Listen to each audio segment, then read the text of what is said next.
Hey everyone, this is the Outlander show on AFTERBUZZ, so stay tuned. You're tuning into the destination for TV superfan discussion, AFTERBUZZ TV. And now, let the buzz begin. Hello everyone. Swaying. We sway. This is how we start the show now. Welcome to the Outlander After Show on AFTERBUZZ TV, Season 3, Episode 12, the Bakra. Yes, I got it right. I was so afraid I was going to say the Bakra. Whatever, Bakra. I'm Adrian Snow. You can follow me on Twitter and Instagram at Miss Adrian Snow, and these are my fellow co-hosts. I'm Emily Harlan. You can follow me on Twitter and Instagram at OMG, it's MLE. And I'm Tiona Hobson. You can find me at the Tiona Hobson. And as soon as I find her, oh, here it is. I found it. Okay, now I'm in the live chat too. Hello everyone. Now we're in the live chat. Yes. Rachel is out this week. She will be back next week for the season finale. But with that said, let's go into first thoughts. You go first. Okay. I liked this episode. I loved the reintroduction of Galus in that epic way and the bloodbath. I thought it was super cool. There were some, I thought, tough moments to watch this episode. The slave trade, I thought was, really tough to watch. But I liked how this was a very suspenseful episode. There was always action happening, and I think it set itself up really well for the season finale next week. So I liked it.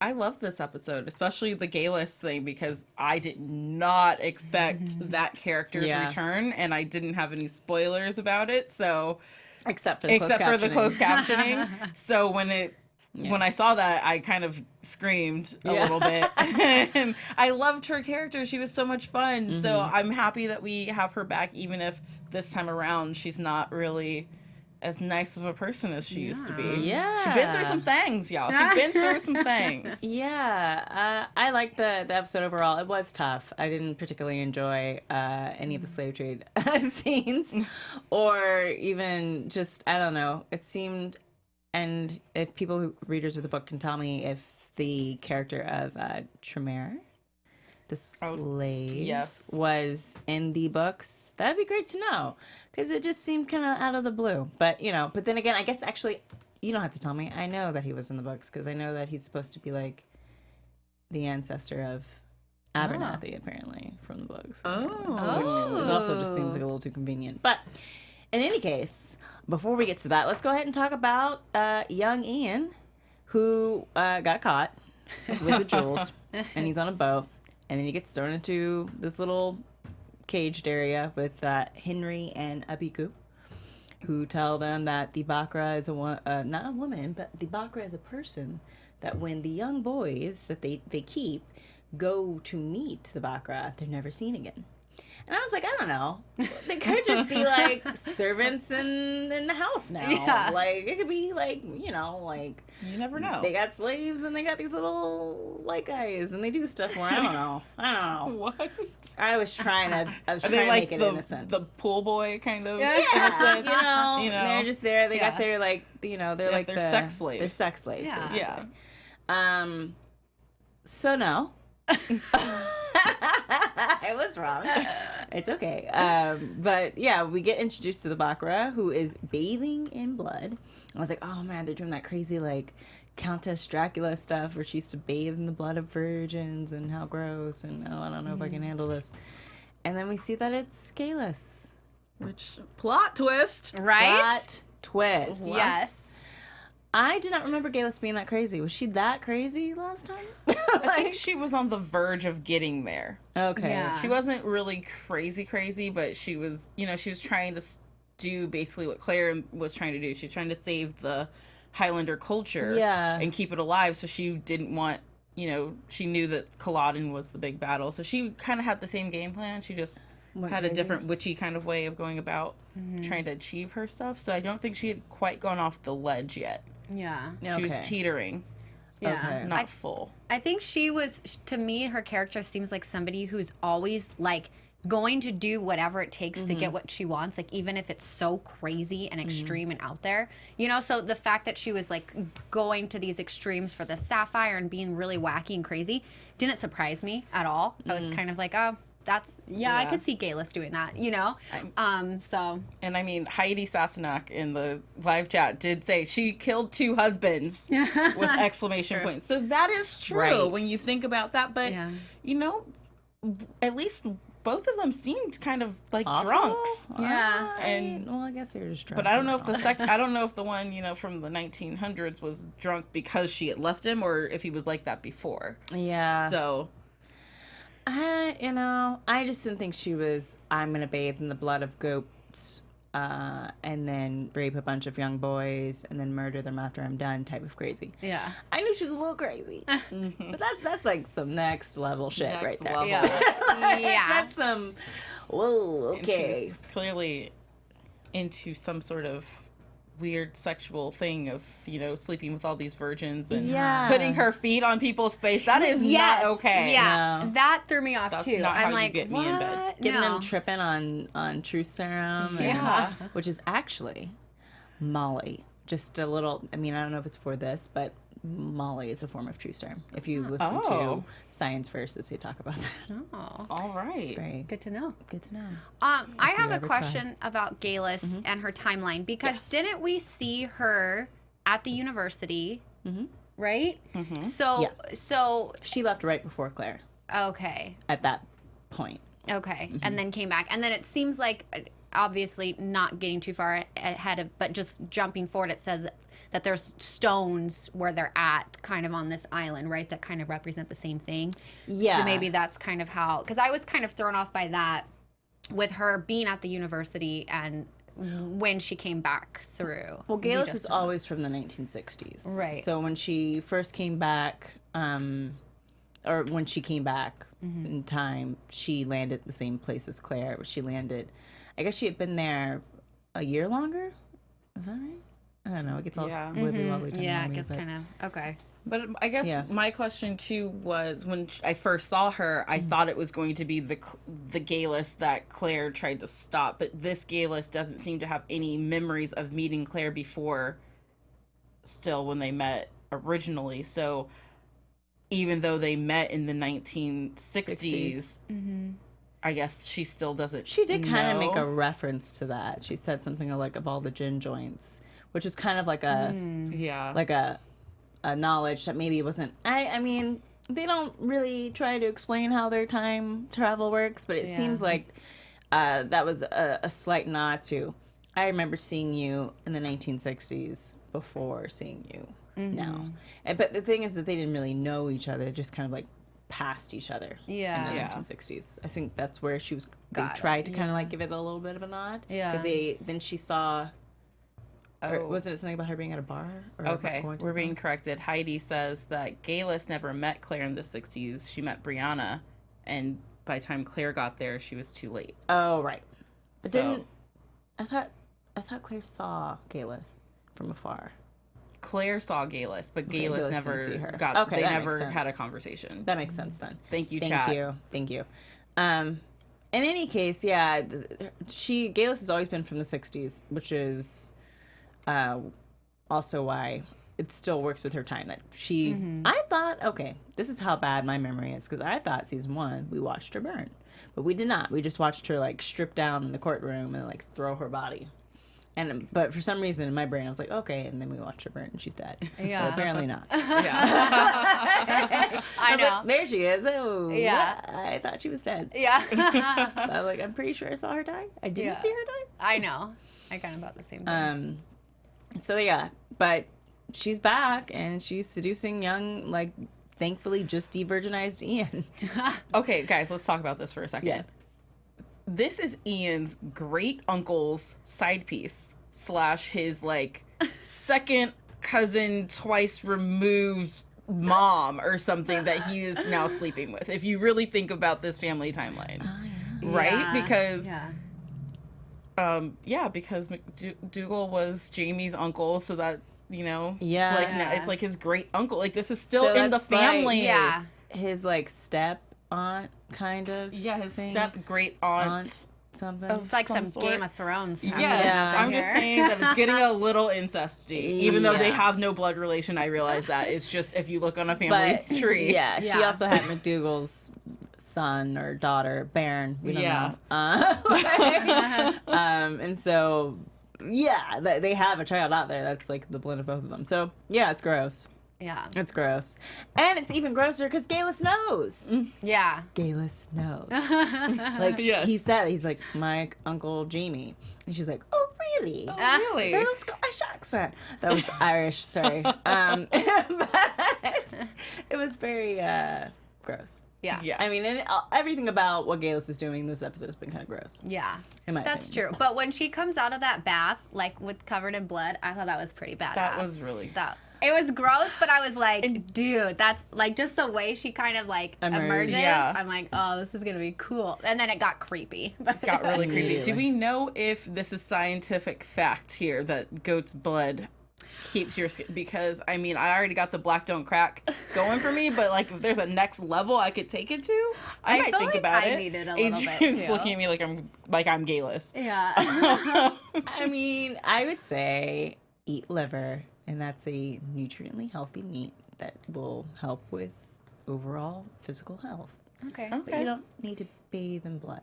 Or you could try it and just get back to us and let us know. Yeah, how it you works. let me know how that goes. Like Try it, yeah. I mean, I'm sure there are people out there who are like, yes, goat's blood. I had a French teacher in middle school who was like, tiger milk.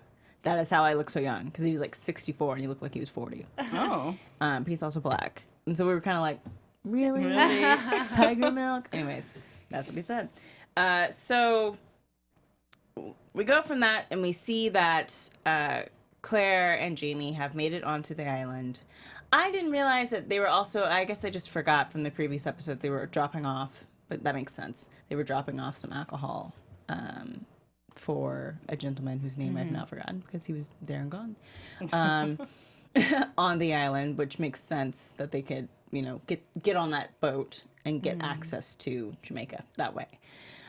So they get off the boat and they are immediately told that they're invited to a ball because, you know, when you're in Jamaica, You just you make get- fans pass, apparently. everywhere they go, they get invited to a ball. I've lived in LA my whole entire life. I cannot get invited to some of the hottest parties in town. Never been invited to a But ball in my life. I mean, they walk down a ramp of a boat and are immediately invited to the biggest party in town. Yeah. Like, I was like, God, how are these people so popular? Like, he is obviously a rebel. He's obviously somebody who's constantly running from the law. Yeah, people are constantly wanting to befriend him and bring him to fancy schmancy events where people who obviously want to arrest him will be there as Are well. going to be. yeah, but just also makes you think that having these friends in high places can help you get out of sticky jail That's sentences. true. That's true. So, especially when they're in love with you. Yes. Not to get too far forward, but especially when they're in love with you, you kind of get to, hey, dude, get out of jail free And card. you kind of let it happen a little bit so Yeah. you can be guaranteed to get out of jail. We'll get there. Okay, sorry. It's all good. So they say, nah, you know, we don't need to go to a ball. We're here for this thing. You know, I would be one who's like, yes, let's go to a ball. Let's talk and let's mingle. Let's see who can help us find this guy. But that's me. So they decide they're just going to go look for young Ian. And they're going to figure out if anyone knows if he was a part of the slave trade. And we get this really torturous walk through the slave trade of Jamaica. Yes. I don't know how do people feel about that? I mean, as always, it's uncomfortable, but it is historically accurate. Yeah. So it's something that if they're going to Jamaica and they didn't show it, I'd be more upset about that than I was about seeing it. Yeah, that's a good point.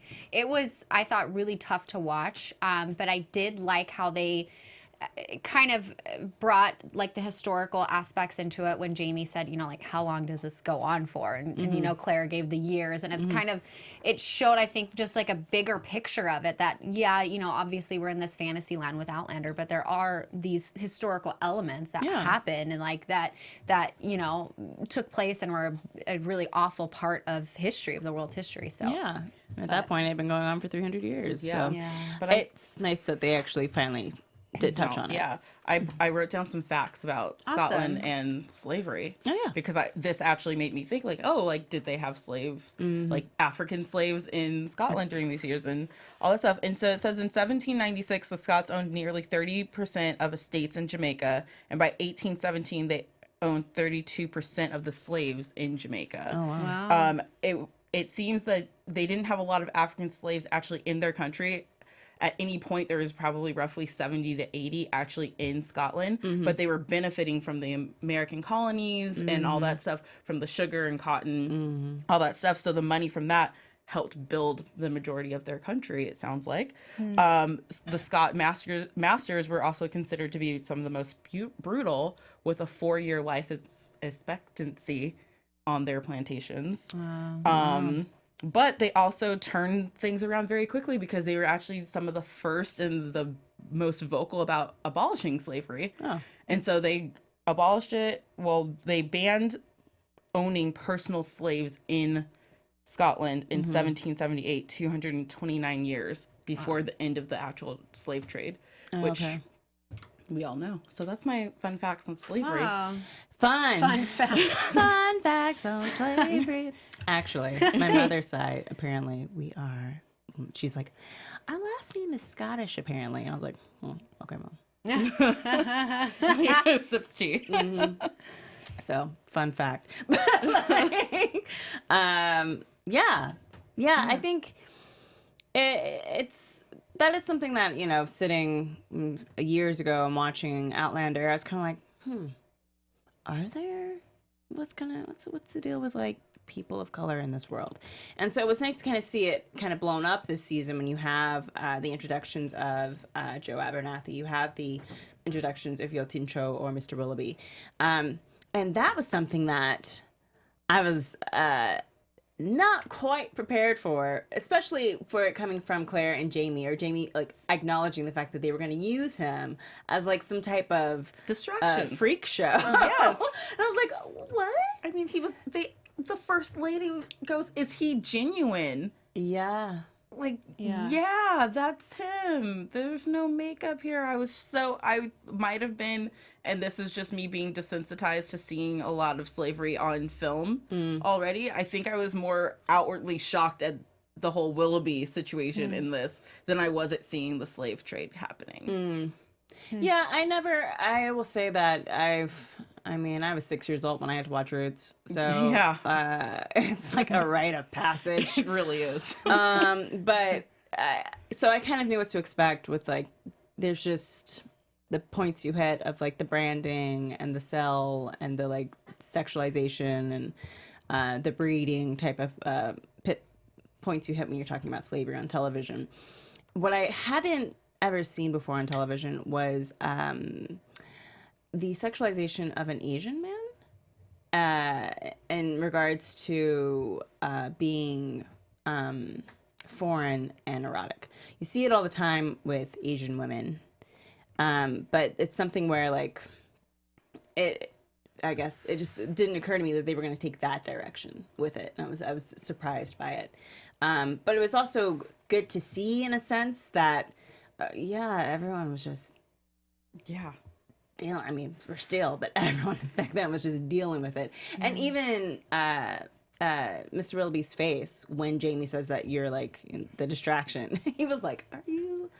God, I feel like it's a face that I've given a lot of my friends before, or a lot of people before, because I feel that growing up in the area that I grew up in was mostly Caucasian. So I'm used to walking into a room and being the only person of color there. And so it just reflected that in this of Willoughby walking into a room and being the only person like him, and people just gawking and marveling at, oh my gosh, what a wondrous thing. Like, are you real? And poking and prodding and all that inappropriateness that happens when you are the minority in the room. Yeah. Yeah, it was a nice reminder that Jamie and Claire are still people of their time. And I was like, oh yeah, Jamie would say that, because Jamie is still a Scotsman from the 1700s. And Claire would feel this type of guilt, but not really have the appropriate response, because she still is a white woman from the 1930s through 50s. And I was like, oh, okay. I was like, thank you for reminding me. Sometimes I forget. So yeah, just so let's talk about that scene where she decides to attack the slave trader for basically exposing that black man's penis. When she swung at him, I was like, oh no, what are you doing? I was like, this is not good, because the only way, and Jamie was right, the only way they could help that man was to buy him. And I don't know. I don't know how you guys felt throughout that whole thing, but I was like, I don't know if I even want to talk about this in the show. This is so uncomfortable. Yeah. I kind of, you know, like when that scene happened, it showed, I thought, who Claire, I think, truly is as a person, you know, trying to help anybody that she can, right? And like talking about like the Willoughby scene, I don't see her so much as somebody that would go along with things like that. So I liked seeing her kind of defend him, being the only one that's defending him. Obviously, swinging at him is not smart, right? And I think that's something that Claire is. She's a very impulsive person where she'll act on something if she's trying to help somebody. You know, she doesn't think things through. She doesn't reason with them right away. I liked how Jamie, I felt, was kind of like going along with her. He never questioned her, you know, when she's like, save this man. And he's like, you know, he did what he had to do. He's like, we'll set him free. So I liked seeing their kind of like union in that. But just the whole scene was, I thought, very uncomfortable to watch. You know, I kind of almost felt like sick, like just seeing it, obviously, you know, but I don't know. Yeah, it was tough. My first reaction was like, shit, Claire, now you done. Jamie gonna get arrested for something else now. That was my first reaction to this, because I mean, she went at him with that parasol. Started like a brawl. Like, yes, and you know, it's the 1700s, and women, and you know what we're allowed to do in that time period. So I wasn't quite mad about them buying him and run, even though it's like you can't save all of them, but maybe you can help this one guy out. And you know, I think Jamie's heart was in the right place when he bought him and put him under Claire's name, just to be like, hey, yes, this is a crappy situation, this is all I could do, and we can at least make his life better in the long run. But that's in the history books now. Yeah, it's in the history somebody's books. Claire Fraser. And that's what I started thinking. I was like, oh crap, is Brianna gonna be like in the 60s and see her mama name down owning slaves? Is this gonna come back to haunt them later? Yes, I was thinking that too. Oh no. But I mean, yeah, it was nice that they touched on it.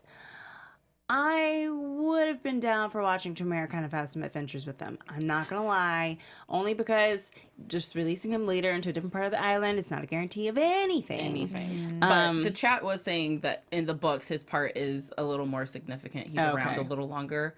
So I'm assuming that maybe he gets an adventure or two with them. Maybe. Their adventures, dangerous as they may be, always sort of end up take them to some really cool places. Yeah. And they get to dress up all fancy. Yeah, that's true. I like that little after the show thing when they talked about how they reuse the outfits. Yeah, that's what they would that's do. super And I was cool. like, oh yeah, that makes sense. Yeah. But before we move on to the bowl, I want to talk a little bit about History's new scripted drama series, Nightfall, which premieres Wednesday, December 6th at 10 p.m. Eastern Standard and Pacific Standard Time. Set in a medieval France, tangled in politics and conflict, one headstrong and courageous Templar knight, Landry, will lead his order of warrior monks on a life or death mission to find the lost Holy Grail. Focusing on themes such as belief, sacrifice, politics, love, power, and revenge, Nightfall goes deep into the clandestine world of this legendary brotherhood of warrior monks to find out who these knights were, how they lived, and what they died believing. Tom Cullen from the hit series Downton Abbey and Gunpowder leads the cast as the Templar Knight Landry this season. Nightfall is an A&E Studios original production in association with Jeremy Renner's The Combine and Midnight Radio. Again, this is Nightfall, premieres Wednesday, December 6th at 10 p.m. Eastern Standard and Pacific Standard Time. That's so hard to say. Control the Grail, control the world. And now back to Outlander. Okay, so it sounds like a really cool show, you guys. I mean, all it about, does. you know, knights and stuff. Knights, history. It's kind of like this. It's a historical show, so yeah. I'll be checking it out. Go check it out. So we get to, oh my gosh. So the reason they go to the ball, is because they need to get permission. Is it get permission? Because they find out that the slaves on the Bruja were sold to, or were taken up to the governor's mansion. There we go. Now, so they want to use Tremere as a kind of like a way in to talk to these other slaves and see if they can get information on young Ian. There we go. So we get to the ball and we see Margaret and Archibald from Scotland, who were the psychic brother and sister duo, and we see they've paired with Gellis to use some sapphires to predict when the next king of Scotland, or if there will ever be a not king of Scotland, but you know what I'm saying, a king in the United Kingdom of who is of Scottish descent. There we go. Which I kind of think is just kind of ridiculous that she's still on this King of Scotland crap. I don't know. Or and Scotland I mean, King. now that I'm thinking about it too, the fact that she didn't age much in the years that have gone by. Like, you know, we've seen, and I know that it took us a while to see features, but you know, they'll give Claire a gray hair here and there. And She's aged. has she? Because she looks like she hasn't. No. Her hair is lighter, which I think implies lighter. that it's gone a little bit gray, because it was like a vibrant red. Okay. That's one thing I noticed. I noticed her skin looked really good. I was like, oh wow, Maybe look at her the skin. blood Like, baths work. But the red hair thing was something that I noticed right off the bat, that I was like, did they intentionally do that or what? And then it kind of caught up, like, okay, wait, now maybe She's it's just older. showing the sign of the times. Right? Sign of time passing. Yes, There there we we go. That's what I There was we go. going for. Yeah. No, I think they tried. I also think, I thought she was older. Just because I also thought, this might sound awful, I thought the actress looked a little bit older. And not a knock towards her. It's been like, 3.5 years. But she just looked a little bit like older. Like, which I was like, oh, if that's a great makeup if that's the case. Because then also the wig they had her in, I still think kind of like pushed towards that. Okay. Because it was like a grayish, it was like a dusty red type of look. But so they need the sapphire that Jamie gave John Craigh back in the day, and sure enough, because everything's so convenient on the show, that's my only issue with the show. I know. John Craigh has just become the governor of Jamaica. You know, I had to say, I know, I wasn't here the last 2 weeks, but that's one thing, the convenience thing. Like, I know you guys, I'm sure, touched on it, how they both happen to, like, land on the same island at the same time, and I'm like, okay. But yeah, It's convenient. always so Back convenient. to convenience. I guess I got to keep it moving forward somehow, I right? guess, but Okay. it's just so convenient. Like, if my life were that convenient, I would be a lot more successful. If everything were just that convenient all the time. But Oh, sorry. The chat is clarifying that in the books, Gellis gets fat and Really? yeah, she gains weight and ages, and it sounds like has syphilis or something. So oh, gee. yeah, it sounds like in the book she's supposed to be a little nastier than she is on the show right now. Maybe that kind of lends itself to the person that she's becoming, you know, like this nasty kind of nasty like on the inside. Yeah. Yeah, and then also Terry Drosselmeyer said, redheads don't go gray, they go blonde. Well, that's what it looked So, like. She yeah, was kind of going that's blonde. a good thing to know. All right, well, I'll look forward to Yeah, I that. was like, can't wait to see you. Yeah. Check Many back years with from you now. guys in 30 years to see what's going on. That's awesome. No, yeah, it looked more like she was going blonde, but I was like, does that make sense? But yeah, Yeah. Yeah, that makes sense. I don't know many redheads that have grown up to age yet. I At know. that point, so Yeah, I used to know a redhead. I know people We don't my talk age who are anymore, redheads, but I didn't know that they go gray or they go blonde. Well, there was a guy that I used to know, and on his temples, I hadn't seen him in like years, and then when I ran into him again, he had blonde hair. I was like, oh, are you going blonde? He was going gray. Good. He's a jerk. So anyways, that's good to know. Nice to know. Yeah, perfect. Awesome. So at the Royal Ball, we have the return of John Craigh. And I just really want to touch on that scene between him and Claire. Yeah. Where it's like that weird, are they jealous of each other type of I undertone? think so. Yeah.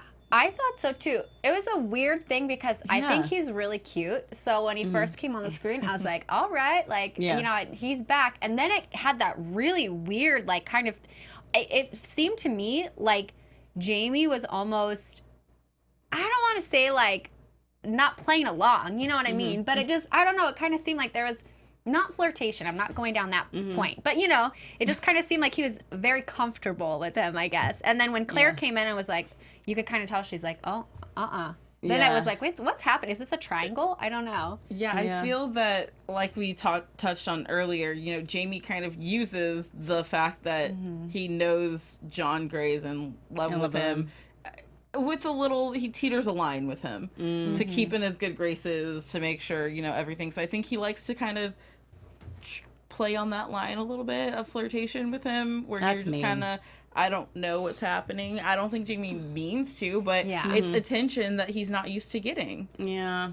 So I can see how you fall victim to that because someone's giving you attention. I mean, guilty of guys who I'm not interested in, but they're giving me attention, and I find myself kind of flirty with them, and then have to check myself, be like, no, don't lead this person on, because I'm ice cold. Oh, Zaid and Never Ending Story Part 2. Yeah, I but don't. Like, what do you want? But there's definitely It's not happening. jealousy happening there, especially when Claire goes, Jamie gave you that? Yeah. Like, what did you she's want? like, why didn't you get me one? Get back. Like, I was like, is she more jealous of John Gray than she is of Leary? And I think it's a solid yes. Because Jamie actually, I think, has a genuine affection for John Gray. Yeah. You know, regardless of sexuality or anything like that. He enjoys being in this man's company. Yeah. And it was a bit weird, like, that John Gray had the sapphire and then he kept it with such affection, because it wasn't given at a time where they were actually friends.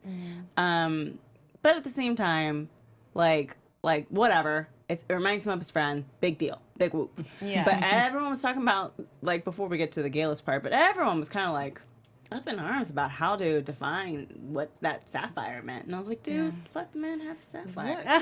Look, when the one that got away gives you a sapphire, Listen. even if he is your prisoner at that point, you're You're raising his son. and you're raising his son as your own, you're gonna hold that right next to your loins and a safe true. spot always and forever. Yeah. I know. I kind of thought, like, you know, Jamie obviously has a connection to him and always will, because he's raising a son, right? So I'm sure part of that, you know, Jamie was probably just so excited to see him and hear about his son and that kind of thing. But there was that moment where they kind of were like looking at each other for a long period of time. Did you guys catch that? You know, and like, I think somebody had to be like, okay, well then, and like break up the stare or the connection. So it was like, that kind of threw me off a little bit too. But I don't know. Maybe it was just Yeah, I guess, you know, I mean, obviously John Gray, I mean, he's cute, so I would he's stare cute, at him. and then Jamie's like, good God, like otherworldly. Even when he is like slightly sunburned, a nice touch. I was like, Jamie's sunburned. And then you throw Claire in the mix, and she's gorgeous too. Yeah. They'd make a great throuple. They would thrive as a throuple. They would be a power throuple. That polyamorous life, yo. I'm just you know, saying. You could raise your son. You could have your wife. You could be the governor. No one's gonna mess with you when you're with the governor like that. Right? Got it set. You don't have to deal with jail no more. I'm just saying, Jamie, like, get with the times of 2017 and maybe not 1765. Anyways, well, not even 2017. Get the times of 2037. So Galis finally sets up a plan to get Margaret and Archibald to. Oh, before we go into that, can we talk about Margaret and Willoughby? Yotsucho? Yes. I did not see that coming. What was that about? What was that? It was so beautiful though. Yeah. Because it was like, here are these two people who are outcasts in this world who have found a connection somehow in the middle of the craziness. And when he was talking to her on the bench and he's on one knee just holding her hand, it was beautiful. And the fact that they're both not super young either. That was amazing to see on TV too, you know, especially in this time period. I definitely ship them. I don't know if they have a ship name on already or not, but I go with Margaby. Margaby. Oh, I like that. Margaby. What about his real name though? Yeah, well, like, I couldn't figure that one out. I'm really bad at shipping names, so the fact that I could put that together is surprising. Mark Cho. That just sounds like I'm talking about Margaret Cho. Yeah. Margaret Cho. That could literally be Margaret the ship name. Sorry, Margaret Cho, the comedian, you're out. This is now a thing. No, I thought that was really nice. When I realized, I was like, whoa, I didn't see that coming at all. And then I went, oh, wait. Mr. Willoughby is, like, this is, like, an age-appropriate encounter, and I just didn't. I didn't think about it in that way because I am often, as always, kind of used to seeing like a man paired with a younger woman, and even when you think about Jamie and Claire, like it's nice to see an older woman, paired with a younger man. So that was nice. I just didn't see that coming. Yeah, I was very surprised by it.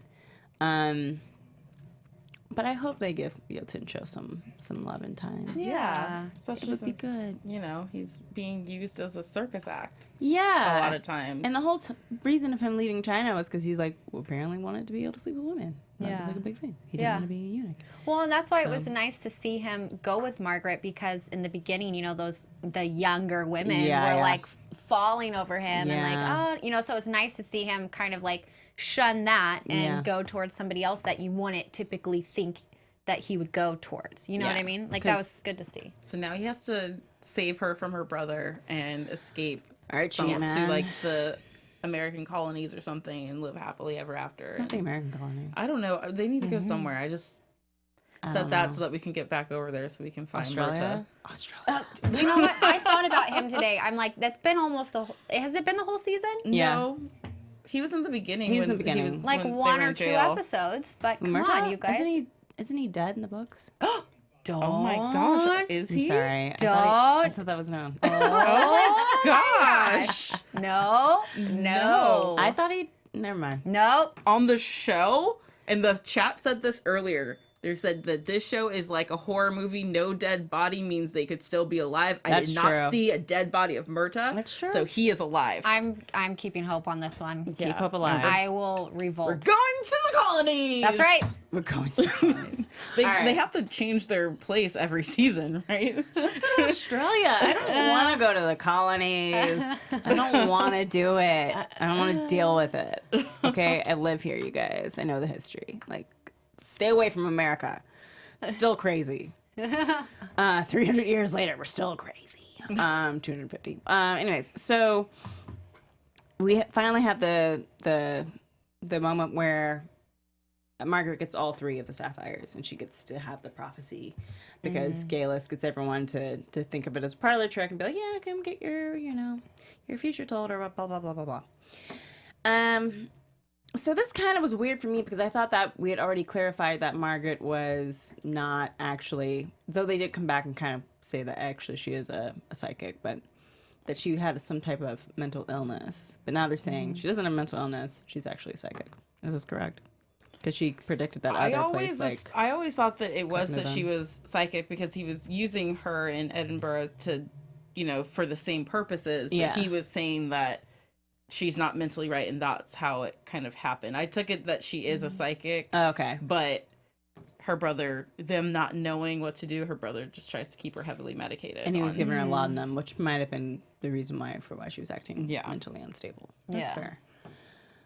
So she basically does the prophecy, and I can't say it, but it's like 1,200 moons, and the man's attack and the woman's curse, and the issue is cut down. Which harsh! A woman's curse is having a child, bringing life into the world. I mean, it is a curse because ouch. But also, isn't it supposed to be beautiful, and you're bringing life into the world, so it's not really a curse. At the end of it all, it's a gift. No, man. No, apparently not. And sex with man is an attack. Dude, and a baby is an issue. I was like, dang, this is some crazy crap.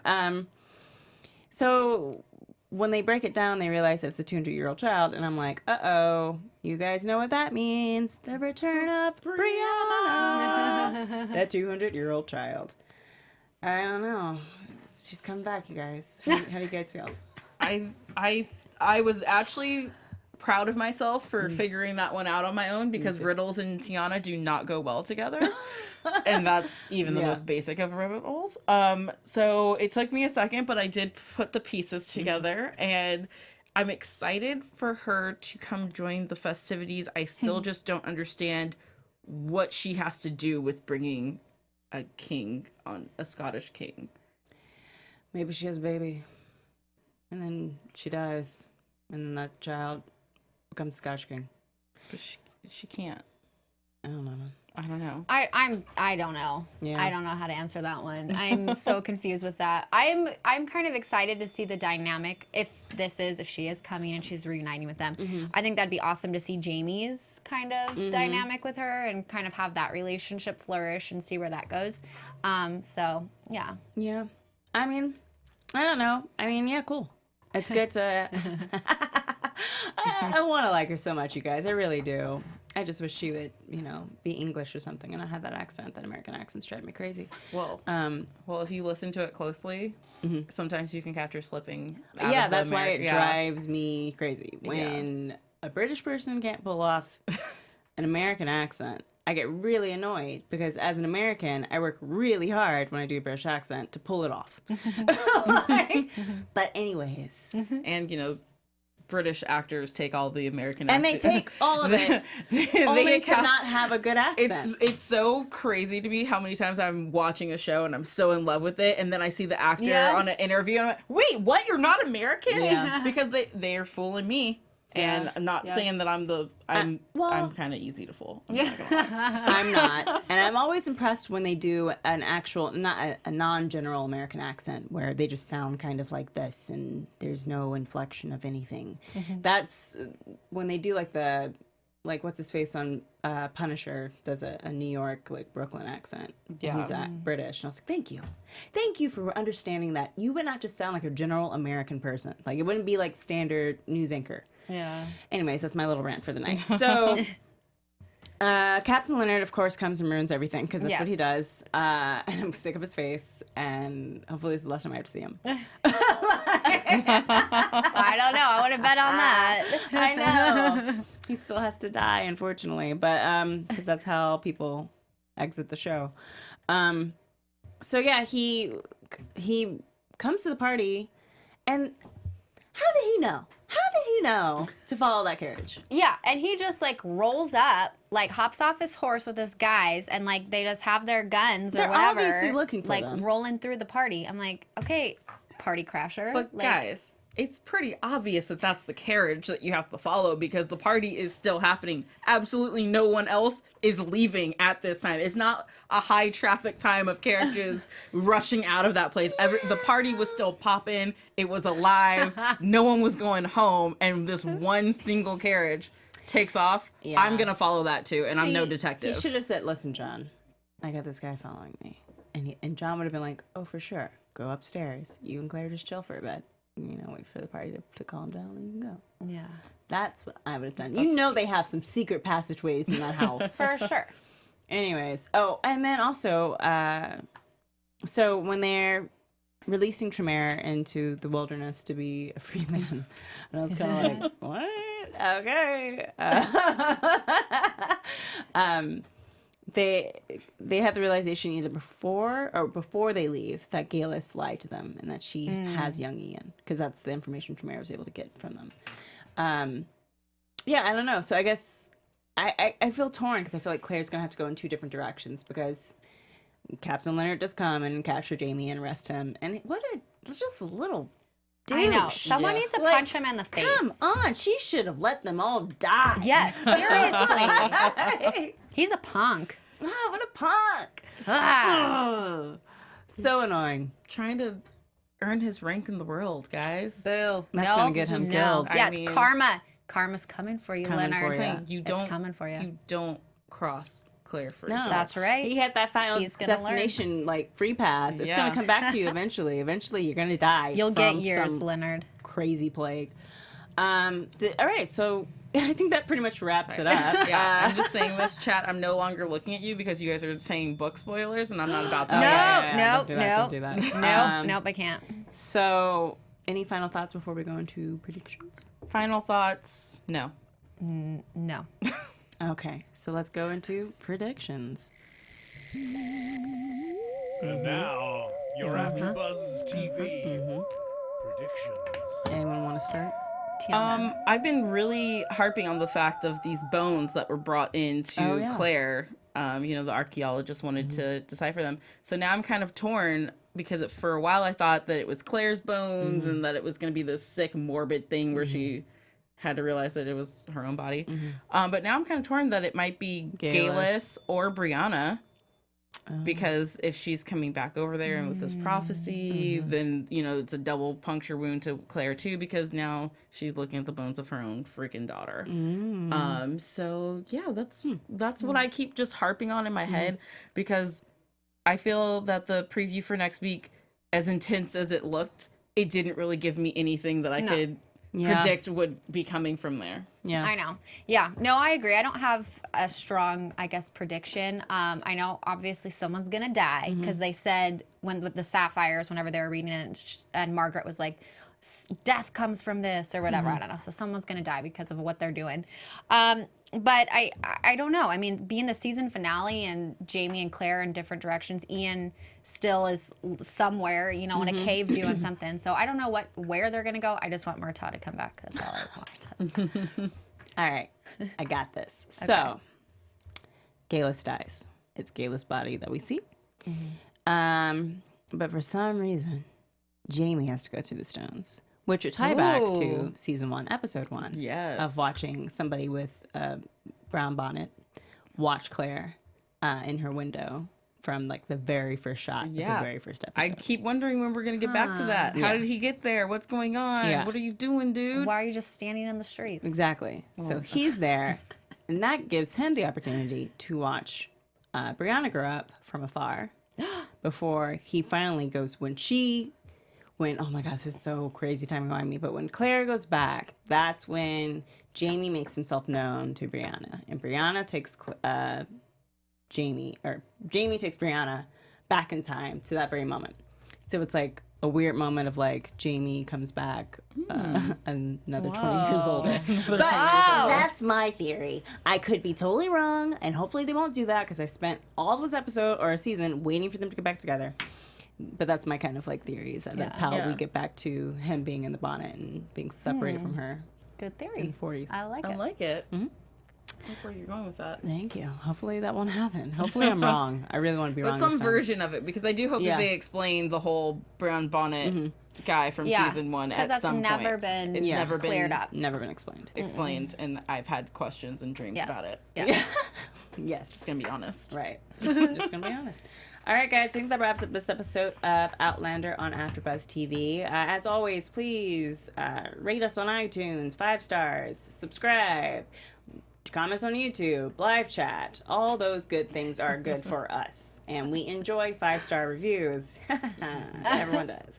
I'm Adrian Snow. You can follow me on Twitter and Instagram at Miss Adrian Snow. I'm Emily Harlan. You can follow me on Twitter and Instagram at OMG. It's MLE. And I'm Tiona Hobson. You can follow me at the Tiona Hobson. All right, guys. Thank you so much for tuning in. Have a good week. Stay sexy, and we'll see you next week. Bye. Stay sexy. From executive producers Maria Menounos, Kevin Undergaro, Phil Svitek, and the entire AfterBuzz TV staff, we would like to thank you for listening to the AfterBuzz TV network. To watch or listen to other after shows and post comments or questions, be sure to visit AfterBuzzTV.com.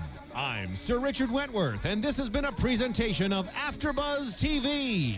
Buzz you later. The views expressed herein are those of the hosts only and do not necessarily reflect the views of AfterBuzz TV or its owners or principals.